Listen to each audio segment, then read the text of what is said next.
देखिए भाई, dissolution of partnership firm chapter हमने स्टार्ट किया था।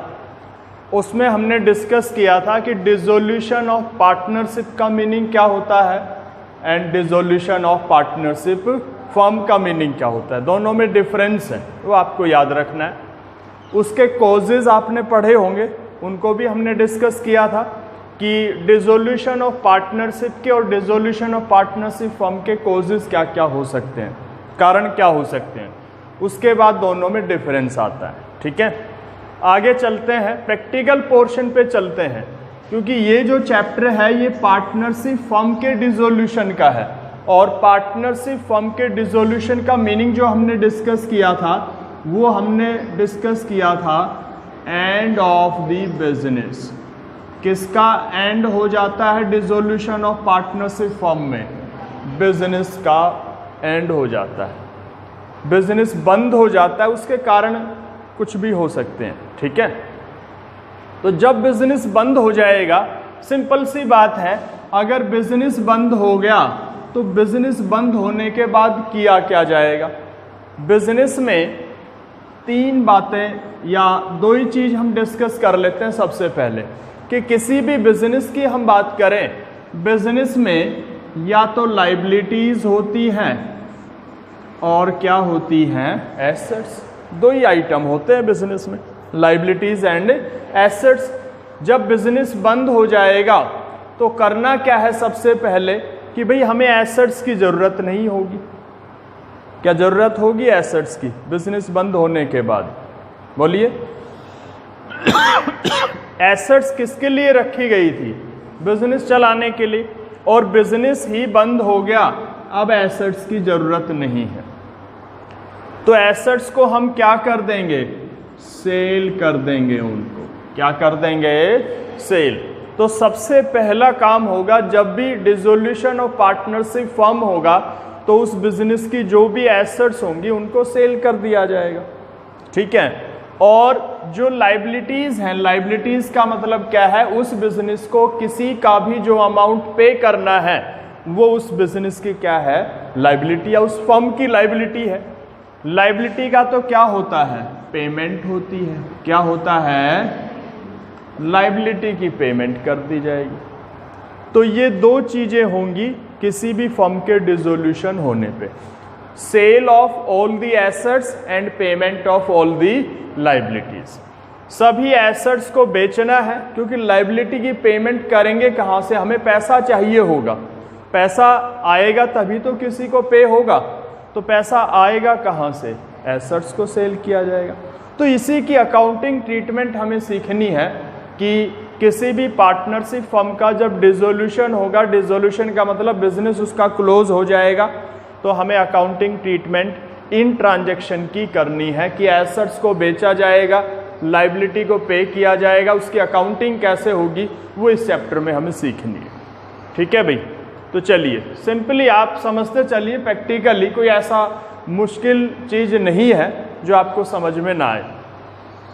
एसेट्स को बेचने की बात है, चलो एसेट्स को हम बेच देंगे, वो क्वेश्चन में आपको बताएगा कि इस एसेट से कितना अमाउंट रियलाइज हुआ, कितना पैसा वसूल हुआ, वो क्वेश्चन में बताएगा। ठीक है, मशीन से कितना हुआ, बिल्डिंग से कितना हुआ, डेटर से कितना हुआ, स्टॉक से कितना हुआ। ठीक है, वो क्वेश्चन में बताएगा, उसी के अकॉर्डिंग हमें उसकी अकाउंटिंग करनी। बात अब लाइबिलिटी की आती है। हमने एक वर्ड लिख तो दिया लाइबिलिटी, लेकिन अगर डिटेल में हम जाएं तो लाइबिलिटी कई तरह की होती है। बिजनेस को जो पैसा देना है उसको हम कई कैटेगरी में डिवाइड कर सकते हैं। जैसे कुछ ऐसा अमाउंट हो सकता है जो बाहर के लोगों का है, आउटसाइडर का है, जैसे क्रेडिटर्स होते हैं, बिल्स पेबल होते हैं, कोई आउटस्टैंडिंग एक्सपेंस है आपका, ठीक है, किसी बाहर के पर्सन से या बैंक से लोन ले रखा है, तो वो पैसा तो हो गया आउटसाइडर का, जिसको हम थर्ड पार्टी लाइबिलिटी भी कहते हैं। क्या कहते हैं? ठीक है, एक कुछ ऐसा अमाउंट भी हो सकता है जो किसी पार्टनर से ही हमने उधार ले रखा हो, यानी कि पार्टनर का लोन हो सकता है। किसका लोन हो सकता है? तो वो भी लाइबिलिटी में आता है, वो भी पैसा देना है। और लास्ट जो पार्टनर का अपना अमाउंट है जिसको हम कैपिटल कहते हैं। पार्टनर्स ने जो कैपिटल लगाई हुई है बिजनेस में, अब बिजनेस बंद हो गया तो वो पैसा भी उनका वापस करना है, यानी कि पार्टनर्स कैपिटल। तो ये सारा अमाउंट लायबिलिटी में आता है। किस में आता है? ठीक है। तो अब इसमें प्रॉब्लम ये आती है भाई किसका अमाउंट पहले पे करना होगा। क्या पार्टनर का पैसा पहले देंगे, क्या बाहर के लोगों का पैसा पहले देंगे? ये एक थोड़ा सा क्वेश्चन आ जाता है बीच में और समझना है हमें। एसेट्स की बात करें तो एसेट्स भी कई तरह की होती है, ठीक है, कोई कम पैसे की, कोई ज़्यादा पैसे की, ठीक है। लेकिन एसेट्स में तो हमें सभी को सेल करना है, इसमें तो कोई फर्क नहीं पड़ता कि आप बिल्डिंग को पहले सेल कर दो या फर्नीचर को पहले सेल कर दो, कोई फर्क नहीं पड़ता। पैसा तो आएगा, आज बेचो या कल बेचो, ठीक है, पहले बेचो या बाद में बेचो, तो सबको सेल करना है। लेकिन लायबिलिटी में दिक्कत आ सकती है। क्यों? एसेट्स में तो ये चीज़ ज़्यादा मैटर नहीं करती किस एसेट्स को पहले सेल करना है, किसको बाद में करना है, उस पर तो कोई फर्क नहीं पड़ेगा, क्योंकि सारी एसेट्स बेचनी है, आज बिकेगी कल बिक जाएगी, ठीक, इतना ही हो सकता है। लेकिन लायबिलिटी में प्रॉब्लम क्यों आती है? लायबिलिटी में भी अगर हम बात करें तो भाई पैसा देना है, कभी दे दो, आज दे दो या कल। लेकिन प्रॉब्लम ये है समझने की, अगर आपने बाहर वाले का पैसा पहले नहीं दिया, पहले पार्टनर्स का दे दिया और फिर पैसा कम पड़ गया तो क्या करोगे? पार्टनर तो लेके चले जाएंगे, बाद में बाहर वालों का कम पड़ गया तो कहाँ से एडजस्ट करोगे?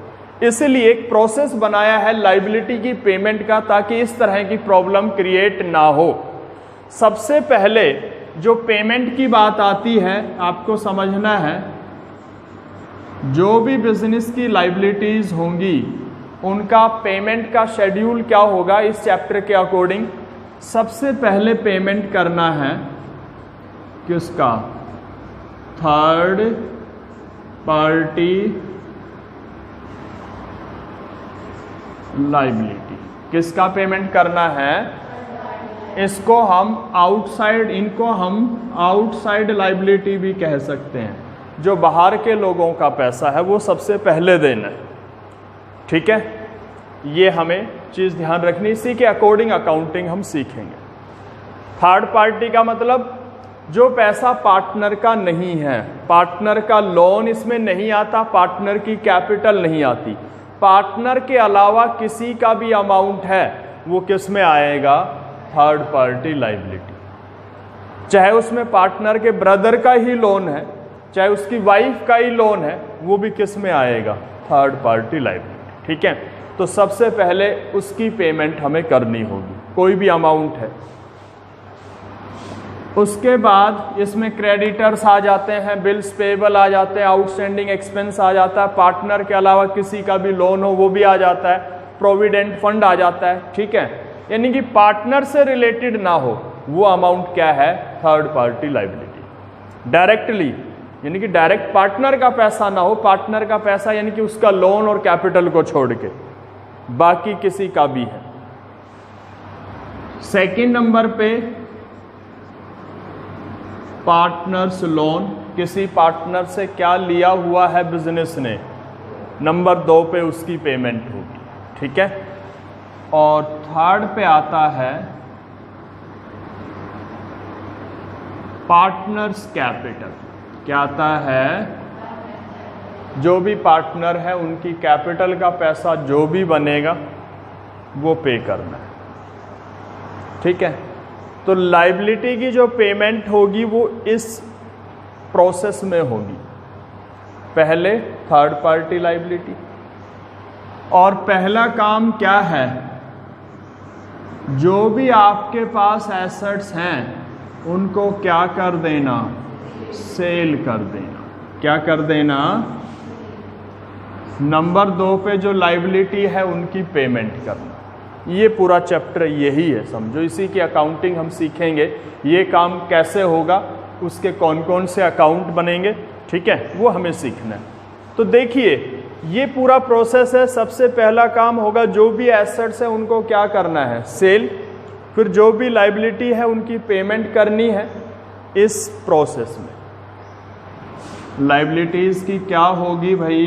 पेमेंट। अब ये जो काम है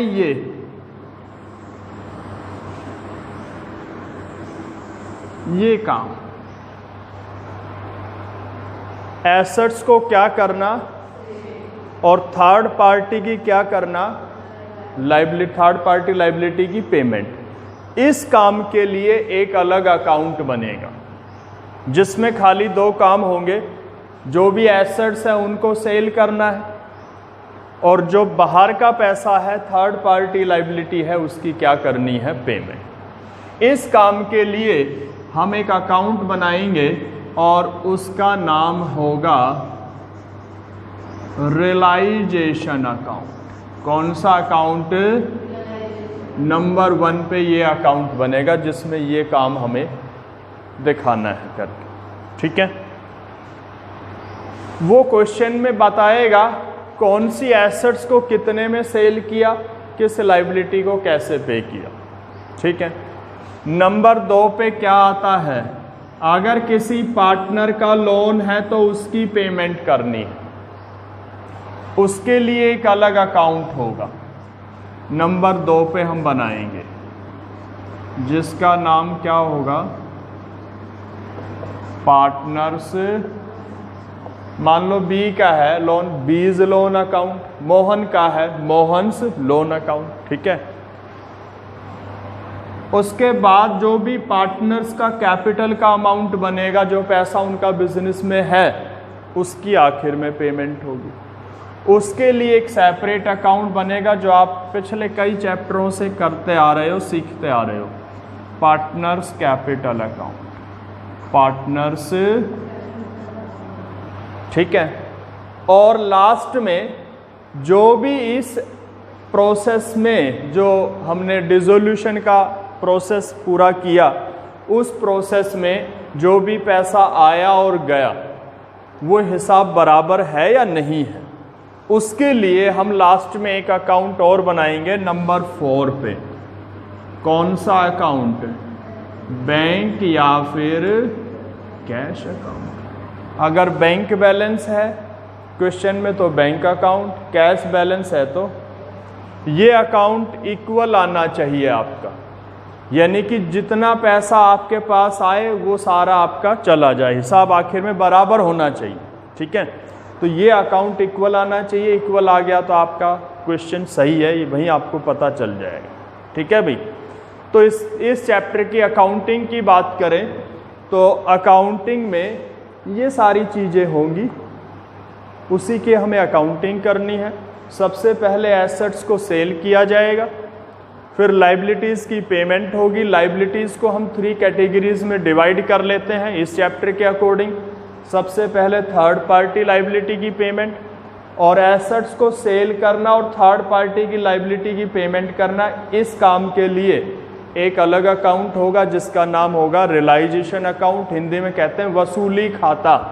क्या कहते हैं? वसूली खाता। सेकंड, अगर किसी पार्टनर का लोन है तो नंबर 2 पे उसकी पेमेंट होगी, उसके लिए एक सेपरेट अकाउंट बनेगा, पार्टनर्स लोन अकाउंट, उस पार्टनर के नाम से बनेगा। उसके बाद जो भी पार्टनर्स का अमाउंट बिजनेस में लगा हुआ है आज की डेट में, जो पैसा उनका देना है, उसकी पेमेंट होगी, और उसकी कैलकुलेशन कौन सा अकाउंट करेगा? Partners capital account. और लास्ट में जो भी सेटलमेंट है उसको चेक करने के लिए, जो भी हिसाब किताब हुआ है उसको चेक करने के लिए फाइनल अकाउंट कौन सा होगा? बैंक या फिर कैश अकाउंट। तो ये 4 अकाउंट है इस चैप्टर में, अकाउंटिंग पोर्शन में, ये हमें सीखने हैं।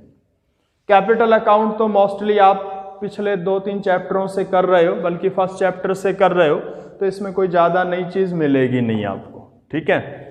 ये भी एक एंट्री का अकाउंट है, ज़्यादा नहीं है, 1 या 2 एंट्रियाँ इसमें होती है, ठीक है। ये भी सिंपल है। मेन अकाउंट जो आता है ना इस चैप्टर में, वो कौन सा आता है? Realisation account. आधा क्वेश्चन तो इसी एक ही अकाउंट में कवर हो जाता है, तो इस अकाउंट को हमें बहुत अच्छे से समझना है, सीखना है, ठीक है। चलिए, रियलाइजेशन अकाउंट हम समझते हैं। रियलाइजेशन अकाउंट में अभी अभी हमने डिस्कस किया, 2 चीजें हमें शो करनी है। एक तो sale of assets, and payment of third party liability. इस काम को आप जब करोगे तो उसमें दो बातें हो सकती हैं। क्या हो सकती हैं? आपके पास पैसा आया एसेट्स बेचने से, उसमें से आपने थर्ड पार्टी लायबिलिटी का पैसा दे दिया। पैसा आपके पास बच भी सकता है, कम भी रह सकता है, बच भी सकता है। अब सीधी सी बात है, पार्टनरशिप में जो पार्टनर्स की लायबिलिटी होती है वो अनलिमिटेड होती है। क्या होती है? अनलिमिटेड। तो जो भी प्रॉफिट बचेगा तो पैसा पार्टनर को मिलेगा, कम रहेगा तो भी उनको उठाना पड़ेगा, वो पैसा बियर करना पड़ेगा। तो उसको हम प्रॉफिट या लॉस कहते हैं। क्या कहते हैं? रियलाइजेशन अकाउंट हमें एसेट्स की सेल और थर्ड पार्टी की लायबिलिटी से होने वाले प्रॉफिट या लॉस के बारे में बताएगा। किसके बारे में बताएगा? भाई इस काम से आपको प्रॉफिट हुआ या लॉस, बचत आई या कमी रह गई, तो वो प्रॉफिट या लॉस ये अकाउंट बताता है। जो भी इस अकाउंट से प्रॉफिट या लॉस निकल के आएगा उसको हम पार्टनर्स में बांट देंगे, उनका जो भी रेशो होगा। ठीक है, तो यानी कि ये अकाउंट प्रॉफिट या लॉस की कैलकुलेशन के लिए बनाया जाता है। तो प्रॉफिट या लॉस का जहाँ पे जिक्र आता है वो नॉमिनल अकाउंट हो जाता है। कौन सा हो जाता है? तो आपसे अगर कोई पूछे रियलाइजेशन अकाउंट किस नेचर का अकाउंट है, तो ये नॉमिनल नेचर का अकाउंट होता है। किस नेचर का? अब हम इसका फॉर्मेट सीखते हैं, आपको समझना है अच्छे से। रियलाइजेशन अकाउंट बनेगा कैसे?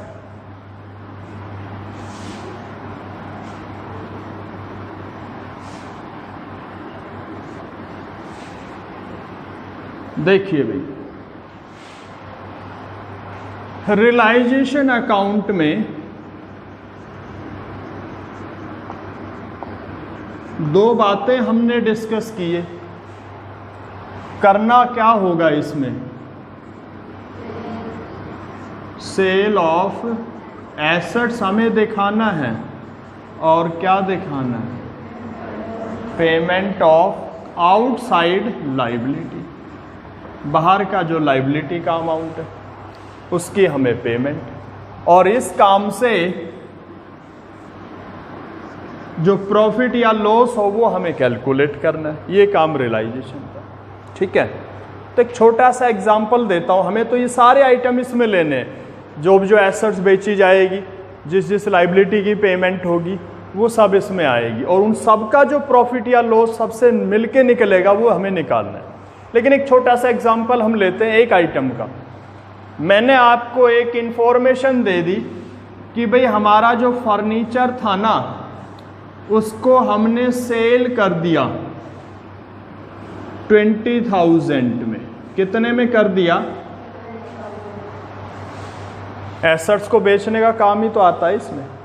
तो मुझे ये बताइए, फर्नीचर को हमने सेल किया 20,000 में, 20,000 में फर्नीचर को बेच दिया, प्रॉफिट हुआ या लॉस हुआ? बताओ, प्रॉफिट हुआ या लॉस हुआ? फर्नीचर को 20,000 में बेच दिया गया, बोलिए। फर्नीचर 20,000 का सेल किया, ठीक है। अब इसका हम प्रॉफिट या लॉस निकालना चाहें तो खाली इस इंफॉर्मेशन से प्रॉफिट या लॉस नहीं निकल सकता है। हमें एक इंफॉर्मेशन और चाहिए। भाई फर्नीचर बेचा तो 20,000 का है, ये फर्नीचर था कितने रुपए का हमारे लिए, और बिजनेस में जो भी एसेट्स हैं उनकी वैल्यू या उनके बारे में जो जानकारी मिलती है वो बैलेंस शीट से मिलती है। किससे मिलती है? बैलेंस शीट बताती है आज हमारे पास ये एसेट्स इतने रुपए की है, यानी कि उसका बैलेंस इतना है। तो उस वैल्यू को हम, जो बैलेंस शीट में गिवन होती है एसेट्स की वैल्यू, उसको हम बुक वैल्यू कहते हैं। क्या कहते हैं? हमारी बुक जो उसकी वैल्यू बता, क्योंकि अकाउंटिंग बुक में ही होती है, ठीक है। तो बैलेंस शीट आपको बताएगी ये एसेट्स कितने की थी। आपको एक बैलेंस शीट गिवन होगी, जिस दिन बिजनेस बंद होगा, उसका डिसोल्यूशन होगा, उस दिन की बैलेंस शीट वो बताएगा। तो बैलेंस शीट में पता चल जाएगा हमारे पास कौन सी एसेट्स कितने रुपए की हैं, तो उसकी बुक वैल्यू हमारे पास होगी। और वो कितने की सेल हुई या उससे कितना अमाउंट रियलाइज हुआ वो आपको बताएगा। मान लो इसी फर्नीचर की जो बुक वैल्यू बैलेंस शीट में थी वो दे रखी थी, कितनी दे रखी थी भाई? अब इसका प्रॉफिट या लॉस बता सकते हो? ये फर्नीचर था हमारे हिसाब से 25,000 का, 25,000 का, और इसको कितने में सेल किया? तो प्रॉफिट हुआ या लॉस हुआ? लॉस, क्योंकि 5,000 डिक्रीज हो रही है वैल्यू, इसकी कम हो रही है। जब कम में बेचोगे तो आपको लॉस है।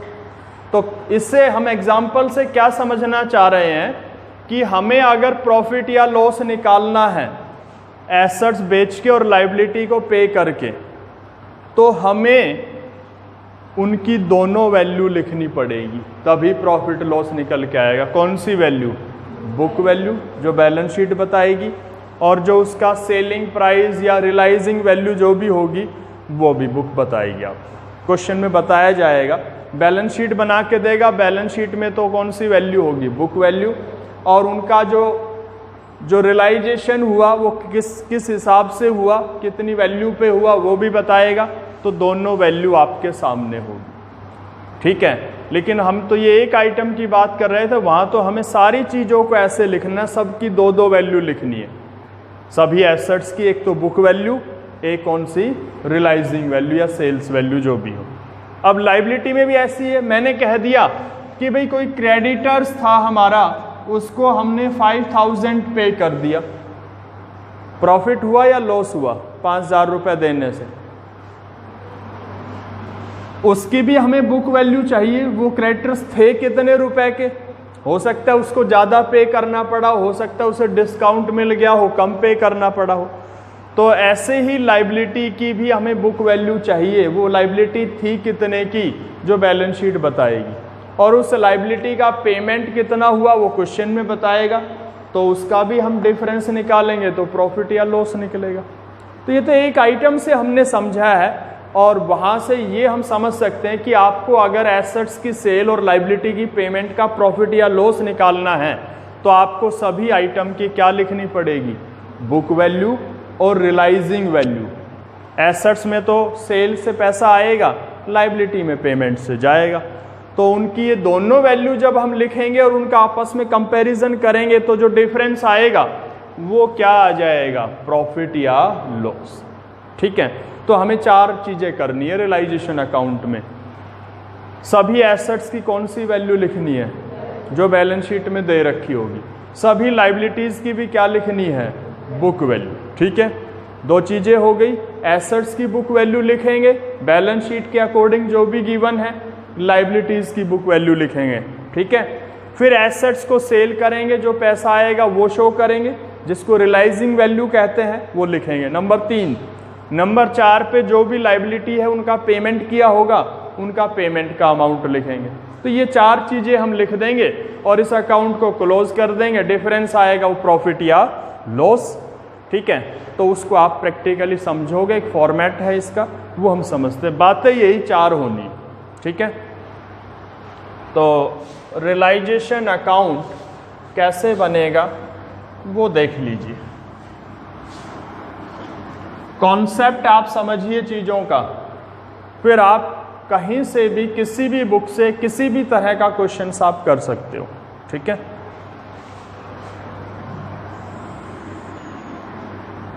जैसे कि सिंपल हम अकाउंट सीखते आए हैं, वही फॉर्मेट है। एक डेबिट साइड होगी, एक कौन सी होगी? क्रेडिट साइड होगी। ये डेबिट साइड, पर्टिकुलर्स का कॉलम, अमाउंट का कॉलम। इधर भी क्रेडिट साइड में पर्टिकुलर्स का कॉलम, अमाउंट का कॉलम। ऊपर नाम,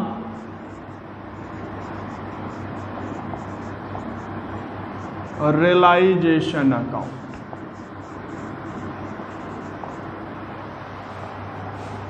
ठीक है। समझिए फॉर्मेट। अभी हमने कहा कि 4 स्टेप हमें पूरे करने हैं। पहला काम क्या है? हमारे पास क्वेश्चन में एक बैलेंस शीट दे रखी होगी। क्या दे रखी होगी? Balance sheet. उसमें लायबिलिटीज लिखी होंगी और क्या लिखी होंगी?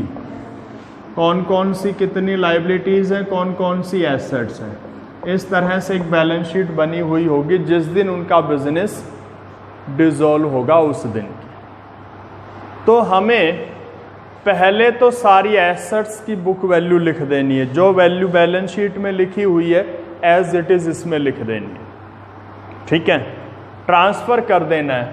अब ये बात आती कि एसेट्स जो हम लिखेंगे डेबिट में लिखेंगे या क्रेडिट में लिखेंगे। एसेट्स का बैलेंस डेबिट होता है या क्रेडिट होता है? बार बार पहले भी डिस्कस हुआ है भाई, डेबिट होता है या क्रेडिट होता है एसेट्स का? जो एसेट साइड में आइटम लिखे होते हैं बैलेंस शीट में उनका डेबिट बैलेंस होता है या क्रेडिट? है भाई, डेबिट। ये ध्यान रखना, बैलेंस शीट को हम डेबिट या क्रेडिट में नहीं बुलाते हैं, लायबिलिटी और एसेट साइड में बुलाते हैं। लेकिन एसेट्स वाले सभी आइटम का डेबिट बैलेंस होता है। कौन सा बैलेंस है? और लायबिलिटीज के सभी आइटम का कौन सा बैलेंस होता है, ये ध्यान रखना। और वो आइटम जब भी कहीं लिखा जाएगा बैलेंस शीट का, एसेट्स वाला हमेशा जहां भी लिखा जाएगा, कहीं भी उसकी अकाउंटिंग करनी पड़े तो वो जाके क्या होगा? डेबिट होगा। चाहे उसकी एंट्री बनानी हो या उसको किसी अकाउंट में लिखना हो, डेबिट किया जाएगा एंट्री में भी, और अकाउंट बना रहा है तो अकाउंट के डेबिट साइड में लिखा जाएगा। और लायबिलिटीज का आइटम है उसकी एंट्री बनेगी तो वो क्रेडिट होगा। ठीक है, और या फिर जो अकाउंट बन रहा है उसके क्रेडिट साइड में लिखा जाएगा। ये चीज ध्यान रखना। तो एसेट्स का डेबिट बैलेंस होता है, तो जो भी एसेट्स है उसको डेबिट साइड में लिख देना सभी को, जो वैल्यू दे रखी है। यानी कि एक तरह से आप उसको ट्रांसफर कर दोगे इस अकाउंट में। मैं तो सभी का नाम नहीं लिख रहा हूँ, सिंपल लिख रहा हूँ ऑल एसेट्स। सभी एसेट्स लिख देनी है 1 by 1, to machine, to stock, to debtors, to furniture, to investment, जो भी हो। ठीक है, एक्सक्लूडिंग, छोड़ करके। किस किस को छोड़ दोगे, किस आइटम को छोड़ना है? क्योंकि हमें यहाँ पे वो एसेट्स लिखनी है जो बेची जाएगी या बिक सकती है। कुछ ऐसे आइटम भी होते हैं एसेट साइड में जिनको आप बेच नहीं सकते। कैश, क्या कैश को बेच सकते हो? आपको एसेट्स बेचने का आपका पर्पस कैश ही तो लेना है। जो कैश रखा हुआ है उसको क्या बेचोगे? तो उसको इस अकाउंट में नहीं दिखाना है। एक तो लॉजिक ये है। दूसरा, उसका अकाउंट भी अलग बनेगा, वहाँ जाएगा वो अमाउंट। ठीक है, किसका बैलेंस नहीं दिखाना है इसमें? बैंक। किसका बैलेंस नहीं दिखाना है? लॉस। किसका नहीं दिखाना है? लॉस। क्या बिक सकता है? वो तो बट सकता है। तो लॉस की जो एंट्री पिछले चैप्टर में हम करते आ रहे थे ना, एसेट साइड में लॉस हो तो उसकी एक जर्नल एंट्री बनेगी, यहाँ भी बनेगी क्योंकि तो बटेगा। यह एक लॉस और होता है, एडवर्टाइजमेंट सस्पेंस अकाउंट। तो लॉस के 2 आइटम हो सकते हैं, पीएनएल अकाउंट का लॉस, पीएनएल अकाउंट के नाम मिलेगा, या एडवर्टाइजमेंट सस्पेंस। और आइटम कौन सा नहीं लेना है? किसी पार्टनर का कैपिटल का या किसका बैलेंस दे रखा हो, करंट अकाउंट का। कई बार पार्टनर्स का कैपिटल का बैलेंस माइनस में चला जाता है, यानी कि डेबिट बैलेंस हो जाता है, वो एसेट्स में दिखाया जाता है। तो कैपिटल अकाउंट तो अलग बनेगा, वहीं दिखाया जाएगा, इसलिए यहाँ नहीं दिखाएंगे। या फिर किसी पार्टनर का लोन हो। क्या हो? फर्म किसी पार्टनर को उधार पैसा दे भी सकती है। किसी पार्टनर को उधार पैसा दे रखा हो बिजनेस ने, उसका लोन पार्टनर का इधर मिलेगा, वो भी नहीं लेना है। ये आइटम छोड़ देने हैं 1 यानी कि कैश, 2 बैंक, 2 लॉस के आइटम हो गए, और 2 आइटम पार्टनर से रिलेटेड हो गए। किससे रिलेटेड? इनको छोड़ के जो भी एसेट्स का आइटम हो वो आपको सारे इधर दिखा देने हैं एज इट इज, उसी वैल्यू पर जो बैलेंस शीट में गिवन। ठीक है भाई, एक चीज और याद रख लेनी है, अगर किसी एसेट्स का प्रोविजन हो, क्या हो, आपके सिलेबस में या तो डेटर्स का प्रोविजन होता है या कुछ बुक्स में कुछ क्वेश्चंस में बीआर का भी प्रोविजन दे देता है, बिल्स रिसीवेबल का, बाकी और एसेट्स का प्रोविजन नहीं होता है। ठीक है, तो अगर किसी एसेट्स का प्रोविजन हो, डेटर्स या बीआर का ही मिलेगा आपके क्वेश्चंस में, मोस्टली तो डेटर्स का ही होता है, तो उसका प्रोविजन यहाँ माइनस नहीं करना है डेटर्स में से। जैसे डेटर्स उसने बैलेंस शीट में लिख रखे थे 60,000 लेस प्रोविजन 2000 और कितनी वैल्यू शो कर रखी थी 58, ऐसा ही होता है। तो आपको ये प्रोविजन यहाँ माइनस नहीं करना है जब डेटर्स को लिखोगे, उसकी टोटल वैल्यू ही दिखानी है, जो भी है उसका प्रोविजन आप क्रेडिट साइड में दिखाओगे, प्रोविजन फॉर डाउटफुल डेट्स। ये काम पहला है बैलेंस शीट का। जो भी एसेट्स दे रखी है क्वेश्चन में, इन 4-5 आइटम को छोड़ के उनको डेबिट साइड में लिख दो। किसी एसेट्स का प्रोविजन है वो माइनस नहीं करना है, प्रोविजन क्रेडिट में दिखाना है अलग से। ये पहला काम है एसेट्स को लेकर के। उतार ली सारी एसेट्स। अब हम सारी लायबिलिटीज उतारेंगे, लिखेंगे, उनकी बुक वैल्यू लिखेंगे, क्योंकि प्रॉफिट या लॉस निकालने के लिए उनकी बुक वैल्यू लिखना जरूरी है, वरना प्रॉफिट लॉस नहीं निकल पाएगा। तो जो भी लायबिलिटीज बैलेंस शीट में है उनको क्रेडिट साइड में लिख देना है 1 बाय 1। मैं तो समझाने के लिए सीधा लिख रहा हूँ ऑल लायबिलिटीज। आप सभी लायबिलिटीज इधर, क्योंकि उनका क्रेडिट बैलेंस होता है इसलिए क्रेडिट साइड में लिखी जाएगी। ठीक है, लेकिन किस किस आइटम को छोड़ देना है? Excluding bank overdraft. किसको छोड़ देना है? बैंक का ओवरड्राफ्ट है, बैंक से जब फालतू पैसा निकाल लेते हैं हम, ओवरड्राफ्ट कर लेते हैं, तो वो लायबिलिटी साइड में लिखा मिलेगा। तो बैंक का तो एक अलग अकाउंट बनता है, इसलिए उसको वहाँ दिखाएंगे। उसके बाद और क्या नहीं लेना है? कोई बांटने का आइटम हो, जैसे प्रॉफिट, पीएनएल के नाम मिलेगा। रिजर्व, कोई भी रिजर्व हो वो बढ़ता है। पीछे हम सीख के आए हैं ना, प्रॉफिट बढ़ता है, रिजर्व बढ़ता है, उनकी एंट्रियां एज इट इज होंगी इस चैप्टर में। और क्या नहीं लेना है? किसी पार्टनर का लोन का अमाउंट हो या किसी पार्टनर का कैपिटल और करंट अकाउंट नहीं लेना है। इनको छोड़ के जो भी लायबिलिटीज का आइटम हो वो लिख देना है। बैंक ओवरड्राफ्ट नहीं लेना है, प्रॉफिट नहीं लेना है, रिजर्व नहीं लेना है, पार्टनर का लोन क्योंकि अलग अकाउंट बनेगा, पार्टनर का कैपिटल, करंट अकाउंट वो नहीं लेना। इनको छोड़ के जो भी लायबिलिटीज में आइटम हो वो लिख देने। Creditors, bills payable, provident fund, outstanding expenses. Partner के अलावा किसी का भी लोन हो, चाहे उनके ब्रदर का ही हो, चाहे वाइफ का हो, किसी का भी हो, पार्टनर का नहीं होना चाहिए, वो नहीं लेना है, उसका सेपरेट अकाउंट बनेगा। ये हमारा सेकेंड स्टेप है। पहले एसेट्स लीजिए, डेबिट में उतार दीजिए, फिर लायबिलिटीज उतार दीजिए। इसमें आपको अपनी तरफ से कुछ कैलकुलेट नहीं करना है, बस ध्यान रखना इन आइटम को छोड़ के चलना। ठीक है, उसके बाद हम तीसरे स्टेप पे आते हैं। तीसरा काम क्या होगा? जो भी एसेट्स होंगी उनको सेल किया गया होगा, बेचा गया होगा, उसको लिखना है, उनकी अमाउंट को। उसको क्रेडिट साइड में लिखना है। किस साइड में? एसेट्स बेची कैसे जा सकती है, तरीके कौन कौन से हो सकते हैं, उसमें हम डिस्कस करें तो मेनली हमारे 3 तरीके हो सकते हैं एसेट्स बेचने के। कितने? इस चैप्टर के अकॉर्डिंग। पहला तरीका हो सकता है किसी एसेट्स को कैश में बेचा जाए। कैसे बेचा जाए? नगद बेच दिया जाए तो पैसा आएगा आपके पास। अब वो कैश में किसी को भी बेच सकता है, चाहे वो किसी बाहर के व्यक्ति को बेच दे या पार्टनर को ही बेच दे। कैश में बेचने की बात हो रही है। अगर किसी एसेट्स को कैश में दिया गया है, किसी को भी दिया गया हो, तो उसकी एंट्री आप किसके नाम से करोगे? बैंक या फिर कैश के नाम से।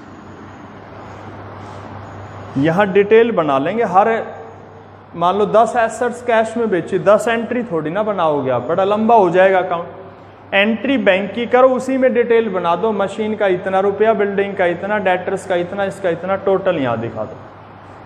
ठीक है, एक ही एंट्री में डिटेल आ जाएगी, 5-7 आइटम जो भी बनते हैं उसके, यही डिटेल लिखी और यहाँ टोटल अमाउंट। ठीक है, बैंक कब लिखोगे, कैश कब लिखोगे, बैलेंस शीट में बैंक बैलेंस है तो एंट्री किससे करोगे, बैंक से, कैश है तो कैश।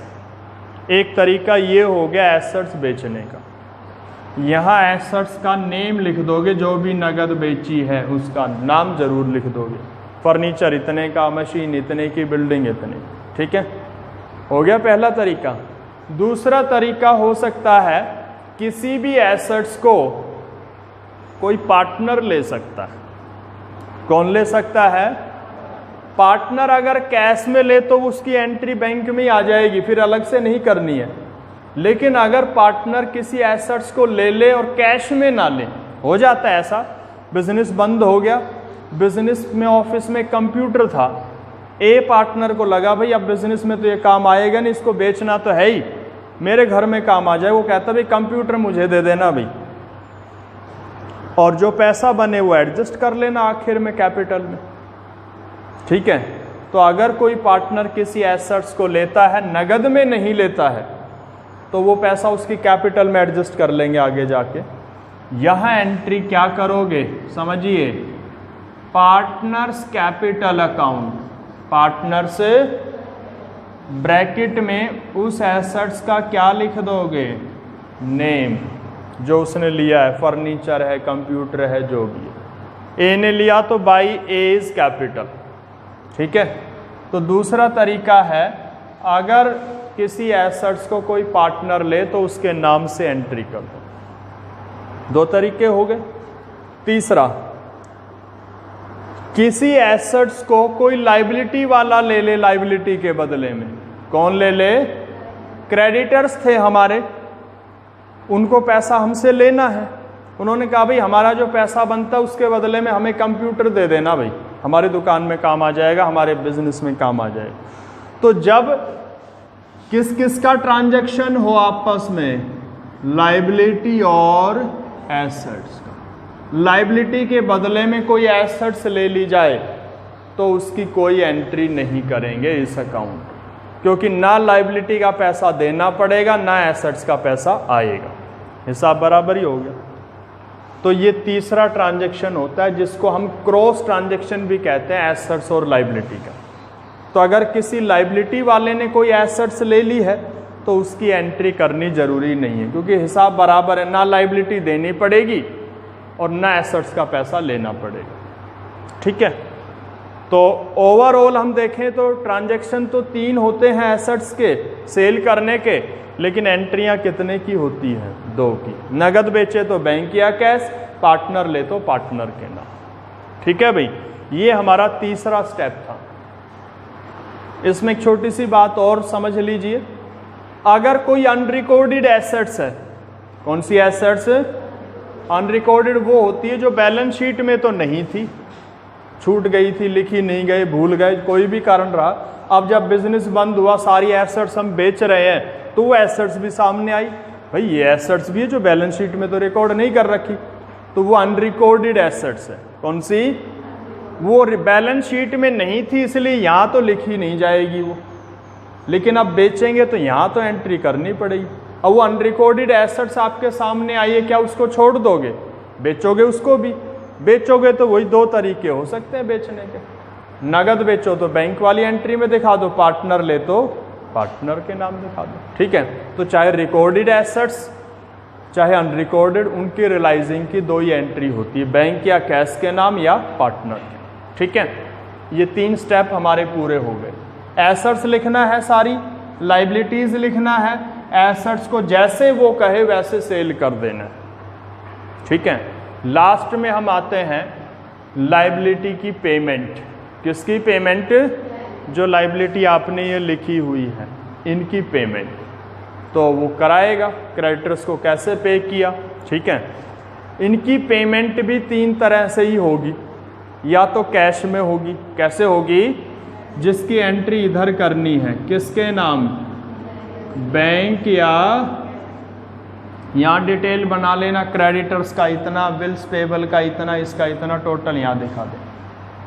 ठीक है, एक चीज़ और याद रख लेना, अगर कोई एक्सपेंस भी हुआ है आपका, क्या हुआ है, जब आप रियलाइजेशन का काम करोगे तो कुछ एक्सपेंस भी हो जाते हैं, उनको रियलाइजेशन एक्सपेंसेस कहते हैं। क्या कहते हैं? तो उसकी भी तो पेमेंट होगी। एक्सपेंस की और लाइबिलिटी की तो पेमेंट ही होती है, तो लाइबिलिटी के साथ ही एक्सपेंस भी दिखाओगे। अगर कोई एक्सपेंस हुआ, उसकी पेमेंट कैश में हुई, तो बैंक वाली एंट्री में दिखा दोगे, उसका नाम इसी में लिख दोगे लाइबिलिटी के साथ, रियलाइजेशन एक्सपेंसेस इतने।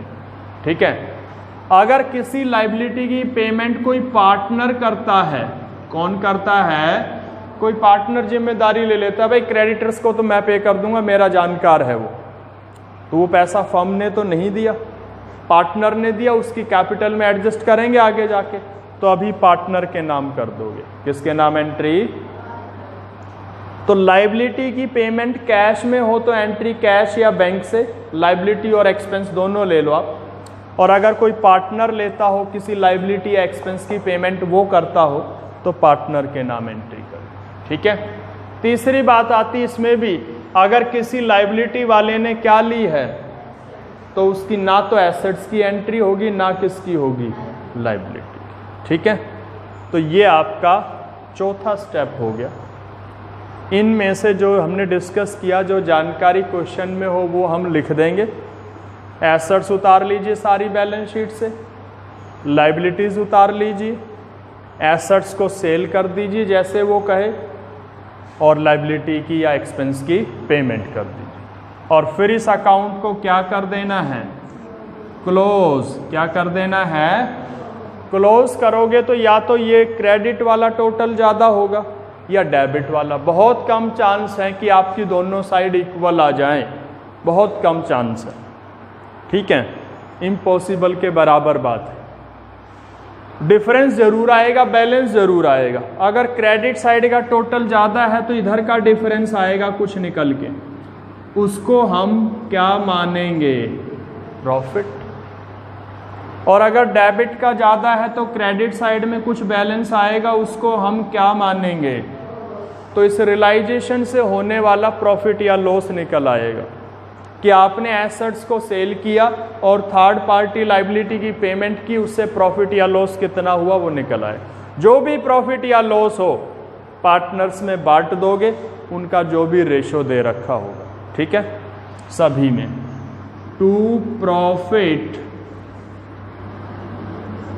ट्रांसफर्ड टू पार्टनर से कैपिटल अकाउंट, जो भी रेशो, जैसे आप पीछे रीवैल्यूएशन का प्रॉफिट बांटते थे, ठीक है, ऐसे जितने भी पार्टनर होंगे सभी में बांट देना है, एज कैपिटल, बीज कैपिटल, सी, जो भी रेशो। लॉस हो तो लॉस बांट दो, एंट्री हो जाएगी by loss transferred to partners capital account, जो भी रेशो। ठीक है, अगर करंट अकाउंट भी बनना है उस क्वेश्चन में, करंट अकाउंट का भी बैलेंस है, तो कैपिटल की जगह फिर करंट अकाउंट लिखा जाएगा। कौन सा अकाउंट लिखा जाएगा? Current account. ये बात ध्यान रखना है। तो भाई ये पूरा प्रोसेस हमने डिस्कस किया 1 to 1 चीज़ें लेकर के कि किस तरह से रियलाइजेशन अकाउंट बनेगा और उससे प्रॉफिट या लॉस निकाला जाएगा। आया समझ में? तो 4 स्टेप हमें फॉलो करने होंगे। पहले एसेट्स उतारो सारी। कोई पूछे भाई एसेट्स क्यों उतारी हमने, तो अभी एग्जांपल देख के समझाया था कि प्रॉफिट या लॉस हमें निकालना है एसेट्स और लाइबिलिटीज़ की सेल और पेमेंट से, तो उनकी बुक वैल्यू भी लेनी पड़ेगी। क्या लेनी पड़ेगी? इसलिए पहले उनकी बुक वैल्यू लिख दो, दोनों की, एसेट्स की और लाइबिलिटीज़ की बैलेंस शीट से आपको मिल जाएंगी। फिर एसेट्स के सेल यानी कि रियलाइजिंग की एंट्री कर दो, फिर लाइबिलिटी के पेमेंट की एंट्री कर दो। ठीक है, 2 छोटी छोटी बातें और याद रख लेनी है साथ में। पिछले चैप्टर में जो एडमिशन, रिटायरमेंट, डेथ हमने पढ़े हैं, उसमें गुडविल की हम एक अलग से एंट्री करते थे। किसकी अलग एंट्री करते थे? जो बैलेंस शीट में गुडविल होती थी उसको ओल्ड गुडविल मान के हम समझ के एक एंट्री करते थे। इस चैप्टर में गुडविल का अलग से कोई ट्रीटमेंट नहीं होगा। गुडविल जो एसेट्स में दे रखी होगी वो बाकी एसेट्स की तरह ही उसकी ट्रीटमेंट करनी है। पहले यहाँ लिखना है, उसको बेचने से पैसा आए उसकी एंट्री इधर करनी। अलग से कोई ट्रीटमेंट गुडविल का इस चैप्टर में नहीं होगा, पहली बात, ठीक है। दूसरा एक पॉइंट क्या याद रखना है कि जो इन्वेस्टमेंट फ्लक्चुएशन रिजर्व है, इन्वेस्टमेंट फ्लक्चुएशन वो एक रिजर्व का ही आइटम है जहां हम उसकी एक अलग से एंट्री करते थे। इस चैप्टर में उसकी भी अलग से एंट्री नहीं होगी, उसको भी हमेशा इस साइड में लिखना है बाकी लायबिलिटी के साथ, इन्वेस्टमेंट फ्लक्चुएशन रिजर्व। ये 2 पॉइंट आपको याद रखने। गुडविल का अलग से कोई ट्रीटमेंट नहीं, बाकी एसेट्स की तरह चलिए साथ लेके, ठीक है। इन्वेस्टमेंट फ्लक्चुएशन रिजर्व इस चैप्टर में बटेगा नहीं, उसकी अलग से एंट्री होगी नहीं, उसको बाकी लायबिलिटी के साथ लिखिए, ठीक है। ये आपका फॉर्मेट है, इसको अच्छे से पढ़ना भी है, समझना भी है। आपकी बुक में गिवन है, सभी की बुक में, वहाँ से आप इसको रिवाइज करोगे, ठीक है। इसके क्वेश्चंस हम करेंगे, वो अगले लेक्चर में करेंगे, ठीक है।